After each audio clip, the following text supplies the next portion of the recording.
Close your eyes for a few minutes. I want you to imagine or to remember your childhood home. So just walk through it, walk into your bedroom, remember the color of the walls, the furniture, the bed you slept in. Try to remember the smell from the kitchen during holiday time or dinner time. Try not to remember when you try to make dinner for the family yourself that caused the fire department to come out. Memories of our childhood is the foundation for our future. Okay, now you can open your eyes, and I'll share with you an image of where I grew up. So this is a 5-story Soviet bloc apartment building in Kiev, Ukraine. It was a tiny place on the 5th floor with no elevator. But my best memories till today are of the fun times I had with my brother, my parents, my friends. Some tears, but those memories stuck with me for all of my life, as I'm sure this was yours. Actually, my best memories were in the backyard of this building. I played soccer every moment I could find. And we sometimes forget that our home is not just within 4 walls where we live, but it's a communal space outside the house that also is very important for us. So let me share you with some other homes that made good memory. So after high school, my parents and my brother were able to escape former Soviet Union. We were refugees, and we came to Los Angeles. My parents loved walking, so we lived in a building where there were wide sidewalks and just a short drive from the Venice Beach, where we sometimes walked as a family on the weekends. Again, just incredible memories. And here's a place where I moved 7 years ago. This is Malibu.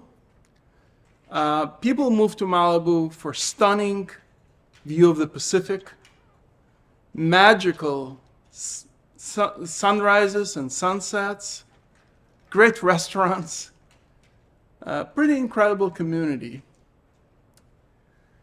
What we often forget is that your homes can undergo huge change.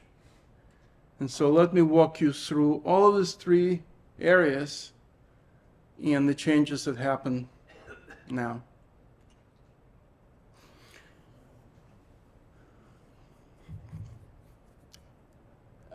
It's hard for me to remember or to see the images of what's happening in Ukraine.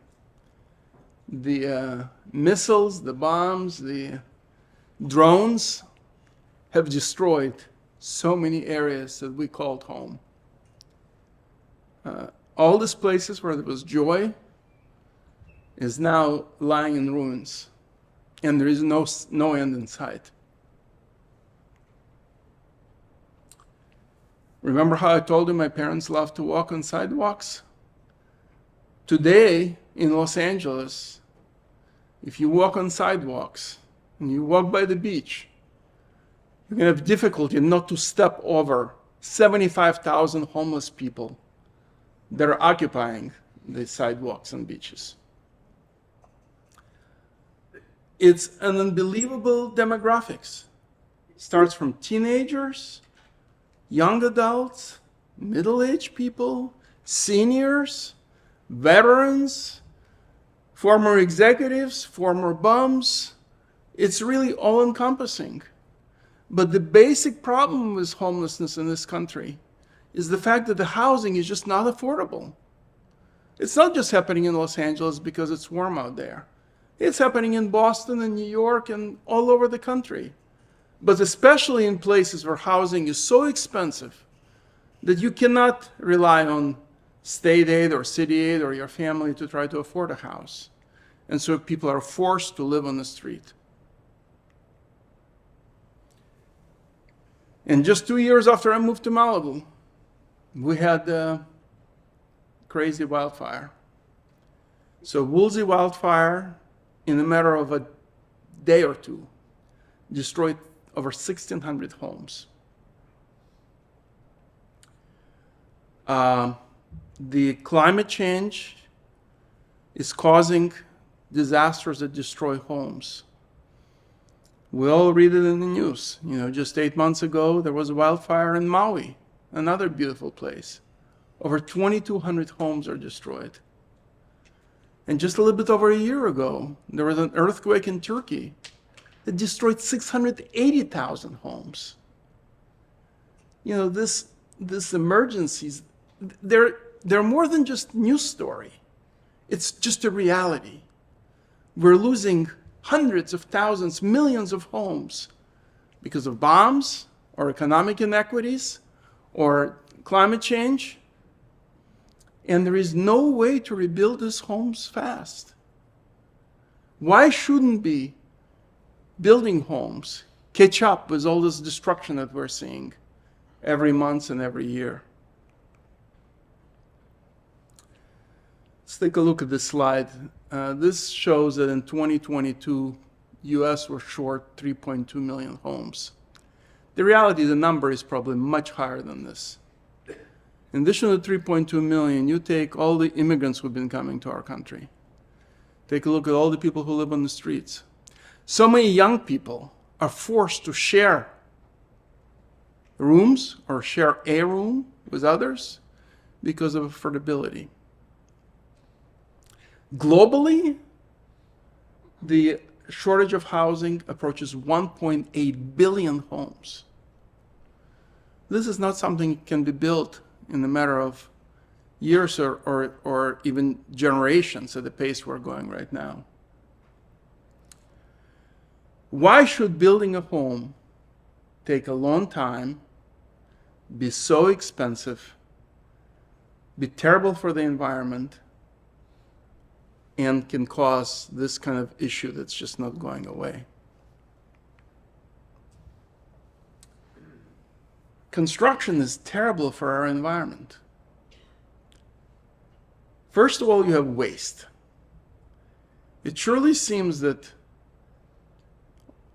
a huge percentage of materials that get delivered to the job site end up in these trash dumpsters. And they're everywhere. They're in front of the large commercial jobs. They're in front of residential homes. I'm sure you all see it every day. It's just hard to believe that so much waste is generated during construction of a new place.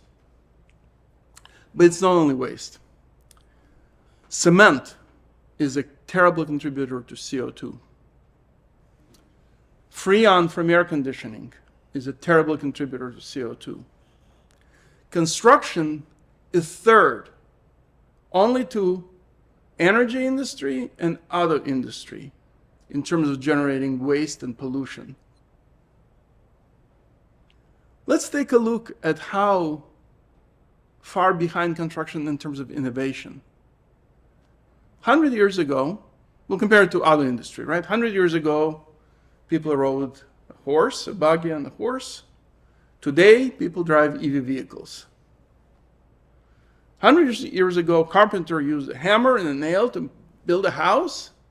Today, carpenter uses a hammer and a nail to build a house. The only problem is we have fewest number of qualified construction workers than we've ever had. So the sustainability of construction is yet another issue that just needs to be dealt with and needs to be dealt with immediately. All of these wars, economic inequities, climate change are just making construction ripe for innovation and for disruption.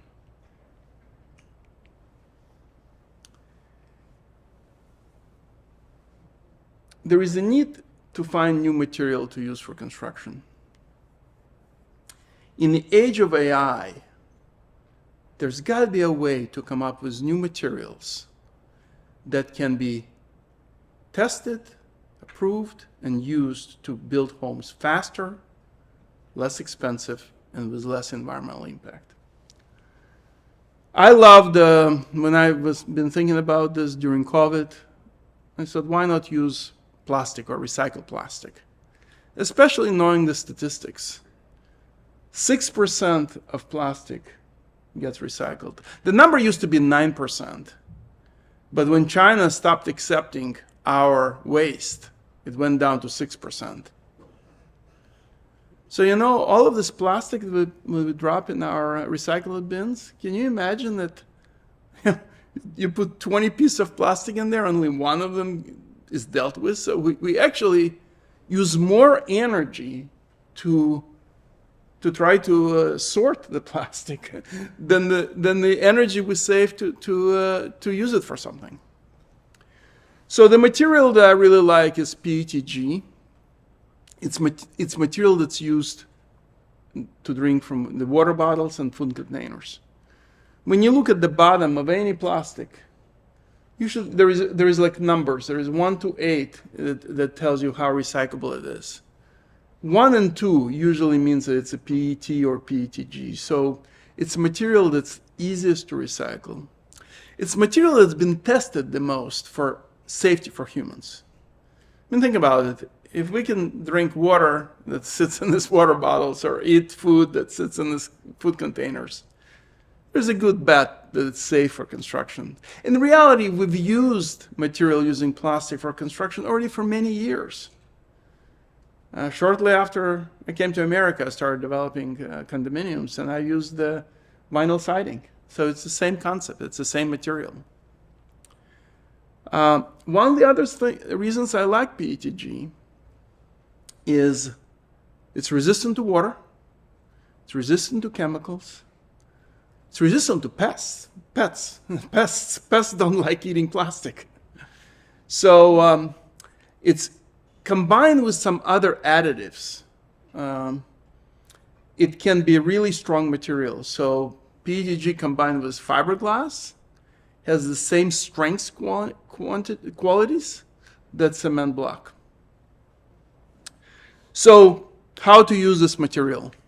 I've looked at innovation happening in 3D printing. The history of 3D printing is fairly new.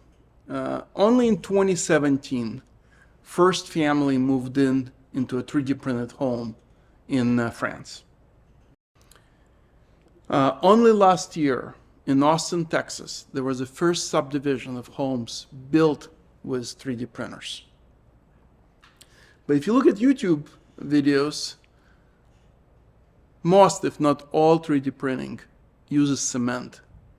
Remember how I talked that cement is one of the worst contributors for environmental problems, right? So what are we doing now? We're trying to accelerate the speed, but it causes more damage. The other issue with cement is it's more expensive. It was less expensive than wood during COVID, but now prices are back to where they were before. So it's more expensive. It doesn't have good insulation properties. So I started looking at how to use PETG in combination with fiberglass to make, to be able to 3D print homes. Go ahead and scan this QR code, and you'll be able to see a 30-second video. For those of you who don't have phones with you, I can just describe to you a little bit. It's a totally automated process. What's involved is pushing a button, and 3D printer starts going level by level, like extruding a toothpaste from your toothpaste container. The 3D printer doesn't take lunch.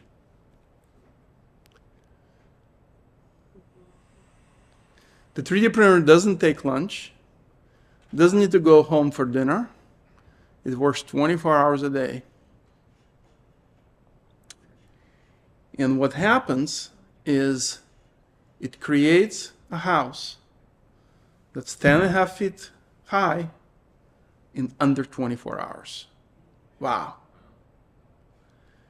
So the 3D printer can print a module, kind of the exterior of the house, in under 24 hours. That's what takes 3 to 4 months when you build a new home. It also doesn't use lumber, doesn't use roofing material, doesn't use waterproofing, no sheathing. Basically, in that one process that's totally automated, it replaces 6 trades. The other thing that 3D printer allows us to do is to make curves. Buildings are sexy now. Let's think about history of architecture. Think back to Colosseum in Rome or Taj Mahal in India. I know that you've seen those buildings. But when you see either in person or in pictures, you can just imagine this was done centuries ago by visionaries. They used whatever tools they had and imagination to make something that more was than just utility. It served more than just what it was built for. It really became a historical. They built history with the structures. Think about our buildings that have been built for the last 100 years. Most of them are square. It's tough to bend a 2x4. The buildings that have curves are usually very expensive. Really, the construction cost of anything that's just straight, square or rectangular usually is 3 times the cost of what normal construction is. So you only see it on some very expensive office buildings or retail in some very expensive areas. 3D printing allows designers and architects today to again get this incredible imagination that designers had centuries ago. There is now no limitation on the shape of the building, on the different texture that can be used in the building. I use 3D printing in a factory, and you can make a building that can be in Palm Desert or in LA where climate is warm, and the next day you could print a building that could go to Colorado that can withstand the snowstorm, because you can adjust the strengths of the roof, you can adjust the insulation. Also, when you 3D print the floor, now you don't need a slab. You still need to attach the building to a foundation, to basically a perimeter foundation or a raised foundation, but a lot less cement to attach a building like this. So 3D printing can save cost. Plastic costs a lot less than traditional construction materials, can accelerate the speed tremendously, and be sustainable. We've talked about what little percentage gets recycled, right? But the rest of it goes, in this country, most of it goes to the dump, right? But around the world, a lot of it ends up in the oceans. 12 million pounds of plastic ends up in the ocean every year. It really threatens the oceans and all the life that comes with them.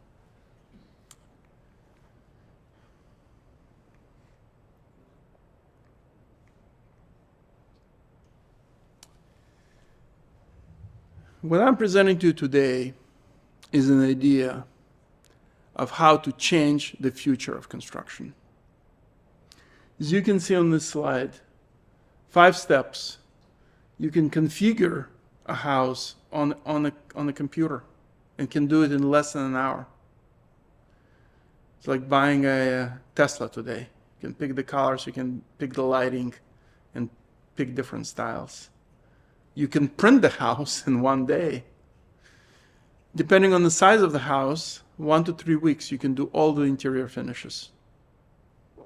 And then this house can be delivered to your property and attached to this raised foundation in a matter of hours. It's totally finished. So really, in 4 weeks, you can start from the beginning to end and have a beautiful property that's sustainable on your side. I really hope that you and all of us can think of how we can make a change that's good for us, good for the society, and good for this planet that we call home. 4 weeks of construction can change family's life for 4 generations. Thank you.